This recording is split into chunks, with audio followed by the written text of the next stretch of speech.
And habits are the compound interest of self-improvement. Good habits make time your ally, bad habits make time your enemy. Today I'm going to teach you how to build the habits that you need to get the results that you want. I'm going to give you practical action steps that you can use to implement it in your life. For the rest of this talk, there are 4 stages of habit formation. I'm going to take you through each of those 4. Noticing, wanting, doing, and liking. You cannot perform a habit or take an action if you do not notice something. I need to see a coffee cup sitting on the side in order to pick it up first. If it's not in my realm of knowledge, if I don't know it exists, I can't do anything about it.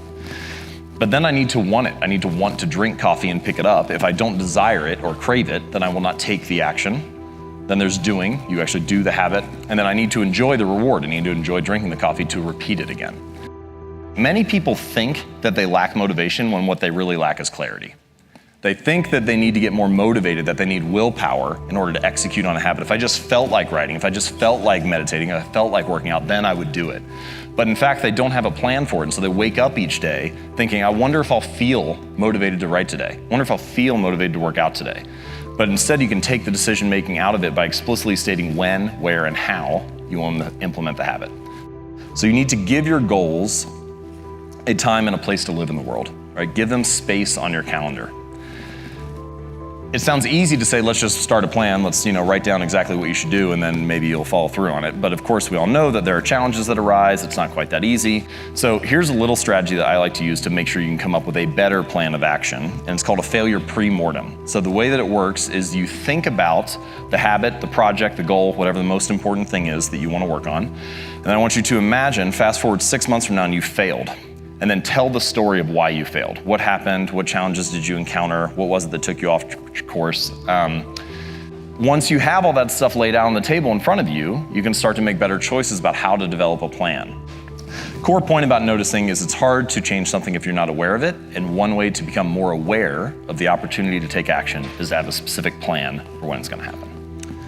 All right, stage 2, wanting.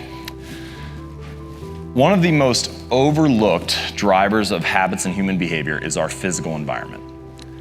And this is an interesting insight about our desires. Your environment often influences them. We want things simply because they are an option, right? Simply because they are in front of us at the time.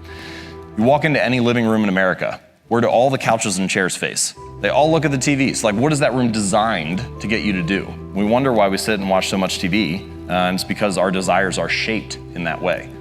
You can decide to design something to make your good behaviors easier and your bad behaviors harder. If you want to practice your guitar more frequently, put it right in the middle of your living room so that you run across it all the time. If you want to read more, when you make your bed in the morning, take the book you want to read, put it on top of the pillow. When you come back that night, pick it up, read a few pages, go to sleep. Many of our desires are simply shaped because we have an environment that shapes us in that way. I've never seen someone stick to positive habits in a consistent fashion in a negative environment. Maybe you can overpower it once or twice, maybe you can have the willpower to do the right thing on one day, but if you're constantly fighting against those forces, it's going to be very hard to follow through. So don't rely on willpower and self-control. It's a lot easier to stick to better habits when you're presented with better options. All right, stage 3, doing. In the beginning, the most important thing is just to shut up and put your reps in. Any outcome that you wish to achieve is just a point along the spectrum of repetitions. So if you have few reps to more reps, and you can imagine an easy goal, a moderate goal, a hard goal, the more reps that you put in, the more likely you are to achieve that goal. So maybe point A is, let's take fitness, squatting 100 pounds. Point B is squatting 200. Point C is squatting 300. Maybe you need to put in 100 reps or 1,000 reps to get to point A. Maybe it's 5,000 to get to point B. Maybe it's 10,000 to get to point C. But you can't get around the fact that the repetitions matter. If getting your reps in is incredibly important, then that means learning how to start is incredibly important, because each repetition, really any consistency with the habit, is just an exercise in getting started each day. If you can get started over and over again, then that's what consistency is. And I want to give you a little strategy for doing that. I like to call it the 2-minute rule. Now, this is adapted, so David Allen has a 2-minute rule for productivity, and his rule is that if it takes 2 minutes, just do it now. So like throwing in the laundry or washing a dish or calling somebody back, if it takes 2 minutes or less, just do it right away. Don't plan it, don't wait, just do it now. Now, for many of the habits and behaviors that we want to perform, they're gonna take longer than 2 minutes. If you go to the gym, you're not gonna work out for just 2 minutes. But any habit can be started in less than 2 minutes, whether it's writing, working out, meditating, anything. And so the goal here is that you want to optimize for the beginning of the task. You want your habits to act as an entrance ramp to a bigger routine. What I like to say is you should optimize for the starting line, not the finish line. Right? So often when we think about habits, goals, routines, achievements, it's all about the milestone. We think about how much weight we want to lose, how much money we want to earn, how many subscribers we want to have. It's all fixed on the finish line. But instead, if you can optimize for the starting line and make it as easy as possible to get started and get your reps in, often the outcomes just come as a natural result. Stage 4, liking. The only reason that we repeat behaviors is because we enjoy them, because we like the reward. If we don't enjoy the experience along the way, we're unlikely to stick with it. And that means that you need to figure out ways to bring a reward into the present moment, because good habits have a problem. And that problem is that for good habits, the immediate consequence is there. There's a cost that happens in the moment, but the reward is often delayed. If I go to the gym now, it's cost me time and energy and effort, but the reward is I'll be fit 3 months from now or not get sick 10 years from now or so on. The reward is delayed.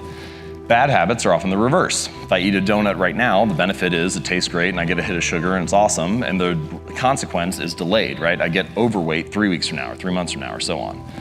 So the best way to change long-term behavior is with short-term feedback. And one way to think about that is that long-term behaviors, sticking with writing for years on end or going to the gym and so on, they have those delayed consequences. So you need a way to enjoy it in the moment. All right, there are many ways to do this, but I'm just gonna share one today. By measuring your progress, you get an immediate reward in the moment, right? The reward of like having a great stand-up routine 40 days from now or 40 weeks from now or whatever, is not, it's so delayed that you need something in the moment that makes you feel good. So if you do those 15 minutes, you can cross that off. That's a way to get an immediate hit, a little bit of a reward by tracking it.